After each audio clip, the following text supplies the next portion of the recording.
नाशिक महानगरपालिका सार्वत्रिक निवडणूक 2026च्या पार्श्वभूमीवर प्रभाग क्रमांक 6 मध्ये महाआघाडीच्या अधिकृत उमेदवारांचा प्रचार वेग घेताना दिसत आहे। या प्रभागातून महाआघाडीकडून इंदुमती अरुण भोये निशाणी घड्याळ, दामोदर अण्णा माणकर निशाणी धनुष्यबाण, सुनीताताई पिंगळे निशाणी कपाट आणि प्रमोद पालवे निशाणी धनुष्यबाण हे उमेदवार निवडणूक रिंगणात उतरले असून नागरिकांशी थेट संवाद साधत आहे।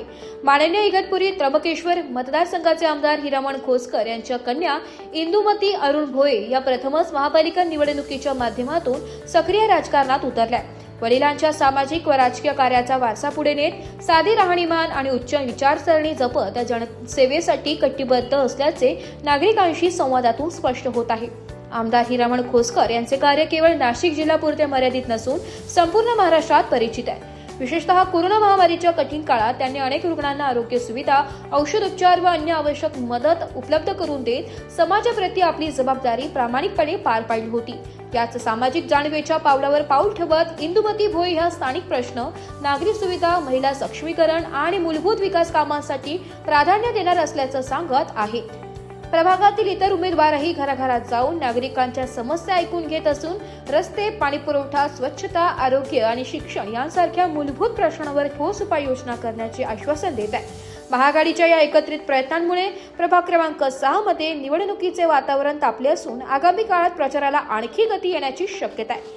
नमस्कार, नाशिक लोकशाही न्यूज मध्ये सर्व प्रेक्षकांचे स्वागत। नाशिक जिल्हा सार्वत्रिक निवडणूक 2026 बिगुल वाजतात आता सर्वीकडे प्रचाराला सुरुवात झाली आहे आणि आता आपण आलो आहे प्रभाग क्रमांक 6 मध्ये। आपल्या सोबत याच प्रभागातील अधिकृत उमेदवार आहेत इंदुमतीताई भोये, दामोदर अण्णा माणकर, सुनीताताई पिंगळे आणि प्रमोद बापू पालवे हे चारही उमेदवार आता रिंगणात उतरले आहेत आणि आपला प्रचार करीत आहेत।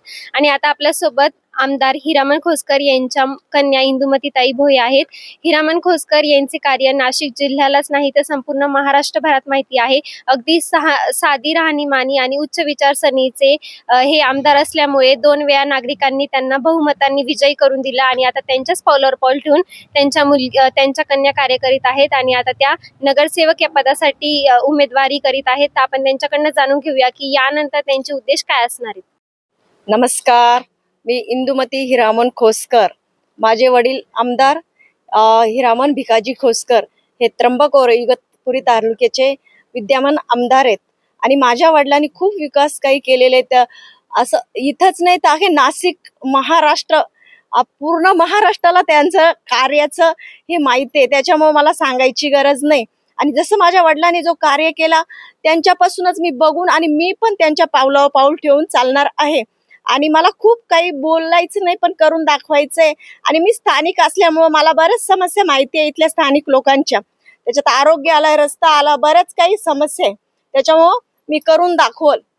नक्कीच ताईंनी सांगितल्याप्रमाणे की त्यांचे वडील हे आमदार आहेत आणि त्यांचे कार्य हे संपूर्ण जनतेला माहितीच आहे आणि याच कार्याची पावती म्हणून नक्कीच या ताईंना जे जनता आहे ती महानगरपालिकेत पाठवल्याशिवाय राहणार नाही।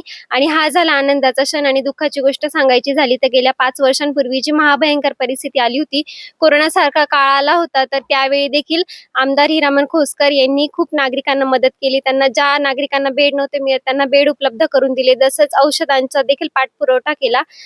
तर ताई, तुम्ही सांगू इच्छिता का त्यावेळी सरांनी काय कार्य केले होते? कोरोनाच्या काळातच नाही, आज बी त्यांची सेवा चालू आहे। आरोग्याच्या विषयी असलं तर ते रोज उठल्यानंतर पहिलं सिव्हिलमध्ये जाता, आपले जे कोणी पेशंट असलं काही असलं तर पहिला त्यांचा फोन रात्री येऊ बेरात्री येऊ ते हजर असतात लोकांसाठी। तर लोकांना सांगायची गरज नाही। आणि माझ्या वडिलांच्या पावलावर पाऊल ठेवून मी बी समाजसेवा आणि जो आरोग्याचा विषय तो बी मी त्यांच्यापासूनच शिकले का लोकांसाठी आपण उभं राहावा। बस एवढंच बोलून 2 शब्द संपवते आता। नक्कीच ताईंनी सांगितल्याप्रमाणे की त्यांचे कार्य हे अनेक काळांपासून चालू आहे आणि याच कार्याची पावती ही आता ताईंना मिळत आहे। म्हणजे ते आता नगरसेवक पदासाठी उमेदवारी करीत आहे आणि ते ज्या प्रभागांमध्ये फिरत आहेत नक्कीच त्या प्रभागातून देखील त्यांना चांगल्या प्रकारचा प्रतिसाद देखील मिळत आहे आणि याच कार्याची पावती म्हणून नक्कीच नागरिक त्यांना महानगरपालिकेत पाठवतील आणि त्यांना ही सुवर्ण संधी उपलब्ध करून देतील।